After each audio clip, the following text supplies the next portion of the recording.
To adjust screen size in Windows 10 Home, click or tap Start menu icon and then click or tap Settings.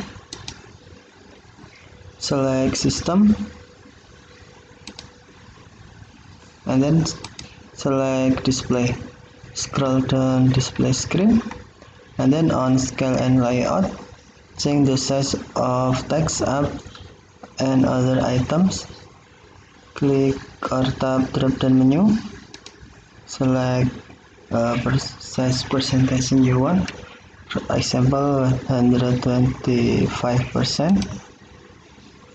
And then you can see your screen was change scale. Or you can also change another scale. Tap Advanced Scaling Settings and then on Enter, cause scaling size between 100% until 500%, not recommended. Okay, thank you for watching. Have a nice day.